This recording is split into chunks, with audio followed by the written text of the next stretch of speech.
Saludo con gusto a Miguel Ángel Lara Otaola, experto en temas electorales y doctor en integridad electoral. Gracias por estar aquí. Muchísimas gracias, Guillermo. Un saludo a ti y buenas noches también a tu auditorio. Ha habido mucha suspicacia respecto a la evaluación que ha hecho el Comité Técnico Especializado nombrado por la Cámara de Diputados a fin de definir quiénes tendrán que ser los 4 nuevos consejeros para el INE. Y digo que ha habido suspicacias porque resultó que algunos de los mejor evaluados son muy vinculados a Morena, no tienen ninguna experiencia en derecho electoral, tuvieron calificaciones extraordinarias y ahora además se sabe que el examen, aunque no se imprimió para filtrarse, sí fue filtrado entre algunas de estas figuras que ahora obtienen los mejores créditos para convertirse en consejeros. ¿Qué opinas de todo lo que está pasando? Claro, Guillermo, gracias. Pues son varios puntos los que me causan suspicacia. Uno, me parece muy sospechoso que personas sin experiencia electoral hayan obtenido puntajes tan altos y al mismo tiempo que personas con décadas de experiencia electoral no hayan alcanzado esos mismos puntajes. Hay profesores de derecho constitucional, de derecho electoral, incluso magistradas electorales que deben conocer la Constitución y la LEGIPE, que es la ley electoral al derecho y al revés, que no tuvieron puntajes tan altos. Esa es una. Un segundo tema es el sistema de cómputo utilizado, que fueron las tablets en las curules de los diputados y diputadas. La captura de la información se interrumpió en muchas ocasiones y aparecía una pantalla blanca de error. En mi caso, la desconexión ocurrió unas 5 o 6 veces. Otro tema fue que durante la revisión no se contaron bien los aciertos. Sé de un par de aspirantes que no les contaron bien los aciertos y les sumaron más errores. Y ante esto, los revisores no respondieron adecuadamente y no dieron suficiente detalle, simplemente dijeron no procede, sin entrar al fondo de las cosas. Y algo que me parece muy delicado, y que es el centro de las cosas que digo en redes sociales, es que las preguntas no fueron elaboradas por especialistas académicos o en evaluación. Entonces no hubo una revisión experta cuidando el vocabulario, el fraseo, el contenido de la opción múltiple. Y por lo tanto, en el mejor de los casos hubo ambigüedad y en muchos otros casos hubo incertidumbre. Una cosa es que haya preguntas difíciles, que eso me parece bien deseable, y otra es que las preguntas hayan sido subjetivas o que pudiera haber más de una respuesta o que incluso la respuesta oficial sea incorrecta. En un examen de opción múltiple no puede haber ambigüedad, debe haber una sola respuesta. Y les voy a dar un ejemplo. Una pregunta decía, ¿en qué año fue la primera legislación electoral en México con fuerzas políticas de oposición? La respuesta oficial decía 1996 y venían otras respuestas, 1977, 1988.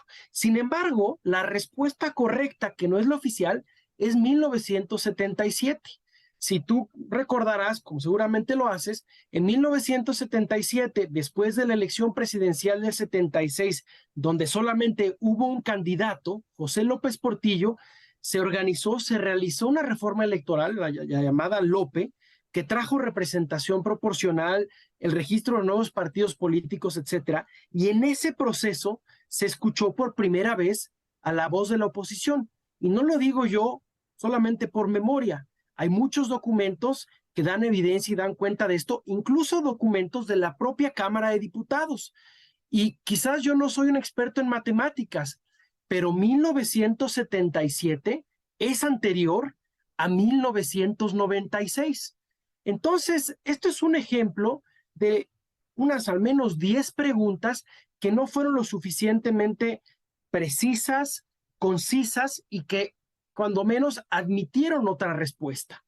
A mí me parece delicado por el tipo del proceso del que estamos hablando y me parece muy importante que el Comité Técnico de Evaluación, que aún tiene oportunidad de hacerlo, decir, ¿saben qué? Revisamos, nos equivocamos y estas personas que dieron estas respuestas vamos a rectificar y produciremos una nueva lista. En este tipo de procesos deben de primar la certeza y la transparencia. Si desde el principio hay vicios, hay sospechas, hay rumores, quienes al final sean seleccionados van a cargar con ese peso. Y eso pues no nos beneficia a nadie, a ningún partido político, ni siquiera a los ganadores. Tienes razón, van a cargar ellos y vamos a cargar todos.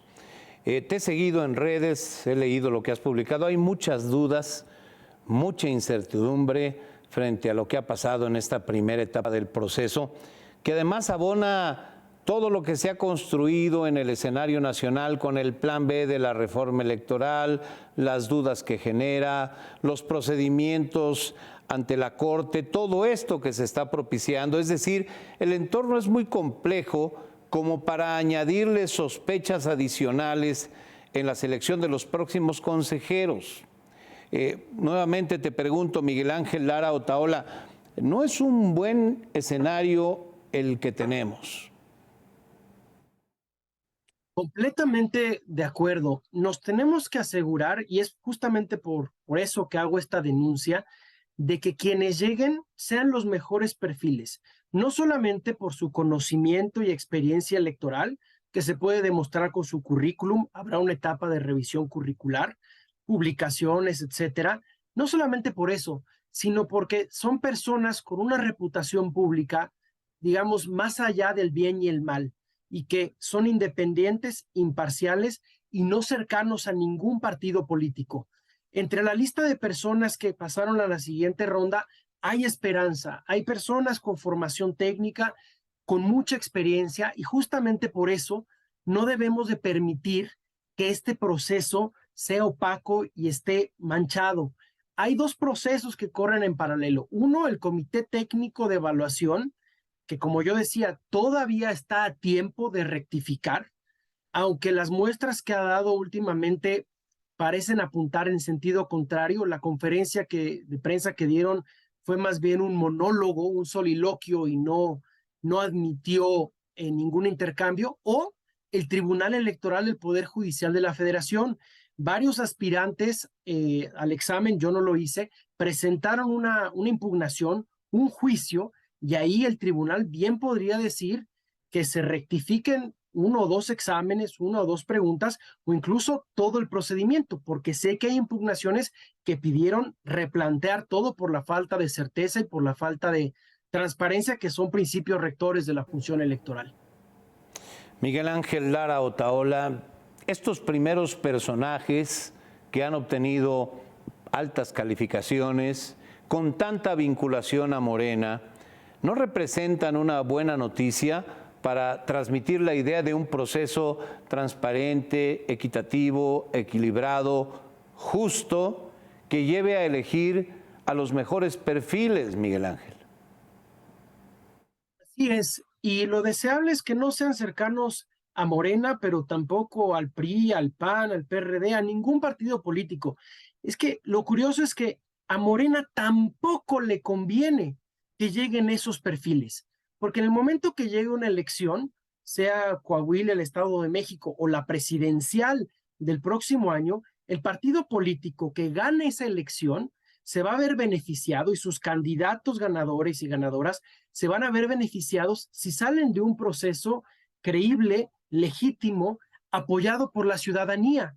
Entonces, es en el interés del partido gobernante y de los partidos de oposición y de todos que los perfiles que sean seleccionados y que lleguen al final, son 4 nada más, sean los mejores, los y las mejores. Por eso hago un llamado para que la sociedad civil, los partidos políticos y los medios como el tuyo, Guillermo, estemos muy vigilantes de todas las etapas y del trabajo del Comité Técnico de Evaluación. Debemos de exigir claridad, debemos de exigir pulcritud, porque de eso depende la salud del INE y la salud de la República.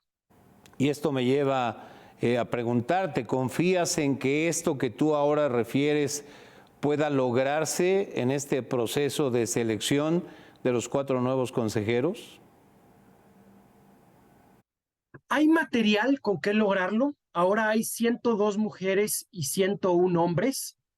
Hay personas cuya reputación y cuya trayectoria los precede, pero no debemos de bajar la guardia. Y los errores que se han detectado se tienen que componer, ya sea a través del Comité Técnico de Evaluación. No les cuesta nada salir, emitir una disculpa y decir en estas 7, 10 preguntas vamos a tomar esto como bueno, ahí está la evidencia, o vía del Tribunal Electoral. Pero lo que sí debe ser claro es que al final no debe de quedar ninguna duda. La elección del 2024 se antoja como una elección complicada por el tema de violencia en el país, por la polarización que existe en el país y por el plan B que mencionabas, que en caso de implementarse debilita la estructura y la capacidad del Instituto Nacional Electoral. Algo que particularmente me preocupa y nos preocupa es que las juntas distritales, que son las 300 oficinas locales del INE, ahora van a tener que hacer las mismas funciones de capacitación, de ubicación de casillas, de educación cívica, de registro electoral, pero con mucho menos personas. Y si a esto le sumamos dudas al árbitro electoral, pues es un escenario muy complicado. Nos interesa a todos que haya un INE fuerte y con perfiles que, como decía, estén más allá del bien y el mal, que no queden agradecidos con ningún partido político por ponerlos ahí y que tampoco lo usen de trampolín político para el futuro. Tiene que ser gente de probado reconocimiento y experiencia que estén más allá de eso. Tienes mucha razón. Miguel Ángel Lara Otaola, agradezco mucho este testimonio. Tú estás muy involucrado en estos temas. Eres parte de las decisiones que se están tomando en el país. Aprecio mucho los comentarios que nos regalas para entender el momento que estamos viviendo en este proceso de selección de 4 consejeros para el INE, que es crucial para el futuro de la democracia en el país, como otras tantas cosas que se están decidiendo en estos días. Gracias por estar aquí. Muchas gracias a ti. Buenas noches.